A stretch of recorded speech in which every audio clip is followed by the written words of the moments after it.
Madam, టీడీపీకి సంబంధించి ఎవరైతే నారా లోకేష్ మినిస్టర్ ఉన్నారో ప్రస్తుతం ఆయన్ని ఈరోజు ఏదైతే టీడీపీ పార్టీ సంబంధించి వర్కింగ్ ప్రెసిడెంట్ గా ఎన్నిక చేయడం జరిగింది. సో దీని వెనుక ఎందుకు చంద్రబాబు కొడుకని వర్కింగ్ ప్రెసిడెంట్ గా చేశారా, అసలు ఏంటి మేడం?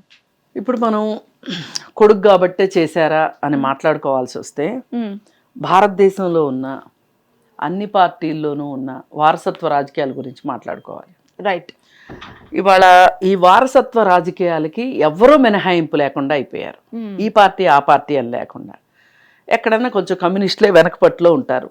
ఎందుకంటే వాళ్ళకి ఎలాగో అధికారం కూడా లేదు కాబట్టి వాళ్ళు కొంచెం వెనకపట్లో ఉన్నట్లు లెక్క. కానీ కాంగ్రెస్ చూసినా, బీజేపీ చూసినా, జనతాదళ్ చూసినా, సమతా పార్టీ చూసినా, లేదు సమాజ్వాదీ పార్టీ చూసినా, ఏ పార్టీ చూసినా సరే వారసుల్ని ప్రమోట్ చేసుకున్నారు.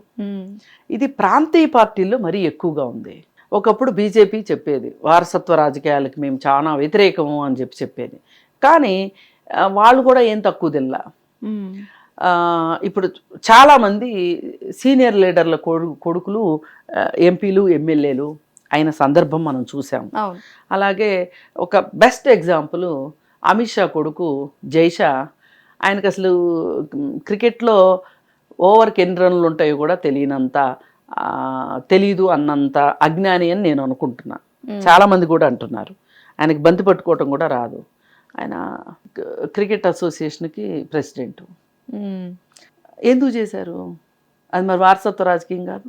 బీజేపీ వాళ్ళు కాంగ్రెస్ని అంటారు, కాంగ్రెస్ వాళ్ళు బీజేపీని అంటారు, మళ్ళీ వీళ్ళందరూ కలిసి తెలుగుదేశాన్ని అంటారు. అంటే ప్రాంతీయ పార్టీల్ని. లాలూ ప్రసాద్ యాదవ్ కొడుకు ఇప్పుడు నెక్స్ట్ నాయకుడు. అలాగే సమాజ్వాదీ పార్టీ నాయకుడు కొడుకు లీడర్ ఇప్పుడు అఖిలేష్ యాదవ్. వీళ్ళందరూ తండ్రి తాలూకు వాళ్ళే కదా. అన్లెస్ అంటిల్ వాళ్ళకి పిల్లలు లేకపోతే తప్పితే, నితీష్ కుమార్ లాంటి వాళ్ళు ఎక్కడో వాళ్ళకి పిల్లలు లేకపోతే తప్పితే, ఇప్పుడు మమతా బెనర్జీకి పిల్లలు లేరు, కానీ మమతా బెనర్జీ మేనల్లుడో ఎవరో అక్కడ మొత్తం వ్యవహారాలు నడిపిస్తాడు అంటారు. అది వారసత్వ రాజకీయమే. అందుకని మనము ఇవాళ కొత్తగా చంద్రబాబు నాయుడు గారి కొడుకు కాబట్టే లోకేష్ని వర్కింగ్ ప్రెసిడెంట్ చేశారు అని మాట్లాడుకోవటం వల్ల ఉపయోగం లేదు. ఇప్పుడు కరుణానిధి కొడుకు స్టాలిన్ సీఎంగా ఉన్నాడు కదా, అలా అమ్మాయి ఒక ఎంపీ కదా, ఇంతకుముందు అళగిరి ఒక ఎంపీ కదా, మళ్ళీ స్టాలిన్ కొడుకు ఉదయనిధి ఎమ్మెల్యేగానో ఎంపీగానో చేస్తున్నాడు కదా.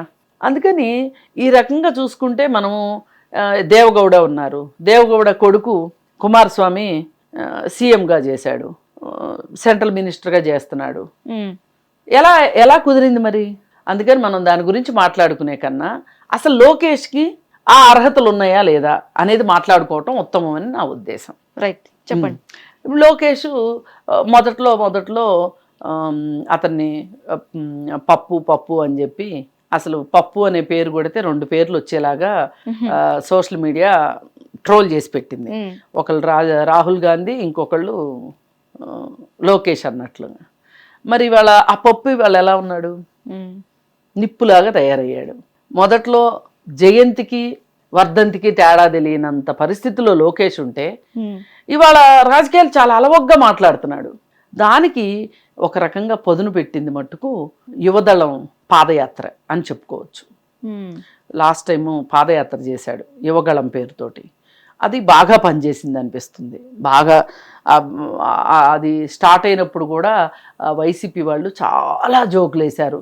కొడాలి నాని ఇట్లాంటి వాళ్ళందరూ ఖచ్చితంగా 2వ రోజు 3వ రోజు కాపేస్తాడు, నడవలేడు, ఆ ముద్దబ్బాయి ఏం నడుస్తాడు, అది ఇది అని చెప్పి చాలా బాడీ షేమింగ్ చేశారు. నిజానికి ఏ మాటకా మాట చాలా బాడీ షేమింగ్ కూడా గురయ్యాడు లోకేష్, మాట సరిగా రాదని ఇలా. కానీ ఒక్కటైతే వాస్తవం ఏంటంటే అతను చాలా టెక్నికల్ పర్సన్ మొదట్లో. తరువాత ఈ రాజకీయాలకు తగ్గట్లుగా మాట్లాడడం నేర్చుకున్నాడు. మాట్లాడేదానికి ఒక బేస్తో ప్రిపేర్ అయ్యి మాట్లాడటం కూడా నేర్చుకున్నాడు. పైగా ఏ వర్గం దగ్గరికి వెళ్ళినప్పుడు ఆ వర్గానికి తగ్గట్లుగా మాట్లాడటం కూడా నేర్చుకున్నాడు. ఒకసారి ఆడపిల్లలకి సంబంధించిన ఒక కాలేజ్ స్టూడెంట్స్ మీటింగ్లో మాట్లాడుతూ ఎంత ఫెమినిస్టిక్గా మాట్లాడాడంటే నాకే ఆశ్చర్యం వేసింది. పెంచేటప్పుడే ఇళ్లల్లో ఆడపిల్లలను ఒక మాదిరిగా మగపిల్లలను ఒక మాదిరిగా పెంచుతున్నారు. మగపిల్లల్ని పెంచేటప్పుడు ఆడపిల్లలాగా ఏడుపేంటి, నువ్వు ఈ మాత్రం ఎత్తలేనోడివి, ఏం మగపిల్లోడివి, ఇట్లాంటి మాటలు మాట్లాడతారు.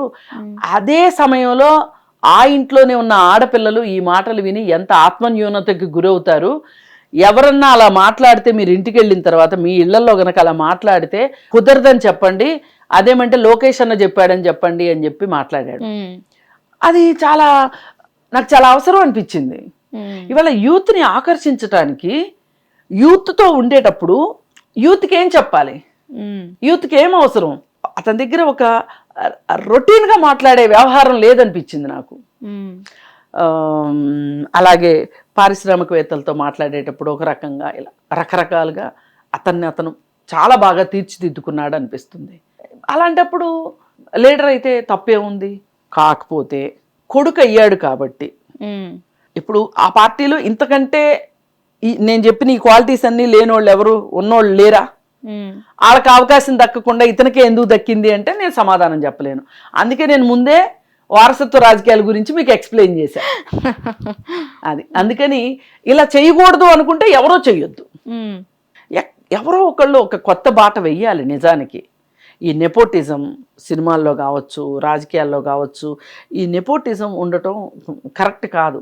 నిజంగా ఒక మంచి లీడర్గా అవ్వాలి అనుకునే వాళ్ళకి ఇది కొంచెం ఇబ్బందికరమైన పరిస్థితే.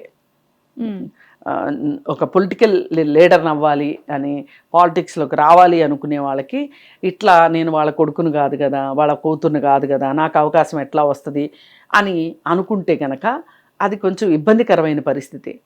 కానీ ఎప్పుడైనా సరే సంక్షోభ పరిస్థితుల్లో కూడా అవకాశాలు వెతుక్కోగలిగిన వాడే అసలైన తెలివైనవాడు. రైట్. అది అందుకోసం ఏంటంటే ఈరోజు ఆయన వాళ్ళ పార్టీలో వర్కింగ్ ప్రెసిడెంట్గా అయితే ఆ పార్టీకి లాభం, ప్రజలకు ఎంతవరకు లాభమా అనేదే ఆలోచిస్తా నేను. ఎంతవరకు లాభం మీరు చెప్పండి. ఇప్పుడు ఇందాక నేను ఒక సంఘటన చెప్పాను, కాలేజ్ పిల్లలతో ఎలా మాట్లాడాడు అని. ఇదే నేచర్తో ముందుకెళ్తా ఆ రాష్ట్రానికి అవసరమైన విషయాల్లో గనక ఉపాధి కల్పించే విషయంలో కావచ్చు, చదువు విషయంలో కావచ్చు, అంటే విద్య కావచ్చు, వైద్యం కావచ్చు, అట్లాంటి విషయాల్లో కూడా ఇతను ఇదే విధంగా ప్రోయాక్టివ్గా ఉంటే కనుక ప్రజలకు కూడా లాభమే అవ్వాలని కోరుకుంటాం. Right. Thank you madam. Hit TV app, ఇందులో short news, live news, entertainment shows, movies, digital magazines తో పాటు మీ జిల్లా వార్తలను కూడా ఫ్రీగా చూడొచ్చు. ఇంకెందుకు ఆలస్యం, వెంటనే హిట్ టీవీ యాప్ ని డౌన్లోడ్ చేసుకుని ఫ్రీగా ఎంటర్టైన్మెంట్ పొందండి. Hit TV app. Hit TV app. Please download hit TV app. Hit TV app ని ఫ్రీగా డౌన్లోడ్ చేసుకొని ఎంజాయ్ చేయండి. మీకు నచ్చిన ఎంటర్టైన్మెంట్ కోసం హిట్ టీవీ యాప్ ని ఫ్రీగా డౌన్లోడ్ చేసుకొని ఎంజాయ్ చేయండి. హిట్ టీవీ యాప్ ని డౌన్లోడ్ చేసుకుని ఆస్వాదించండి, ఆశీర్వదించండి. ఇంతమంది సెలబ్రిటీలు హిట్ టీవీ యాప్ ని డౌన్లోడ్ చేసుకోండి అని చెప్తున్నారంటే ఎంత మంచి యాప్ ఆలోచించండి. అమెరికా అమెరికా అమెరికా అమెరికాలో చదవాలనుకునే వాళ్ళకి విశ్వసనీయమైన పేరు మన శౌర్య కన్సల్టెన్సీ. UK లో 1 year masters, UK లో 1 year masters, 2 years work permit up to 5 years visa. Contact Saurya Consultancy. Contact 89851 89851.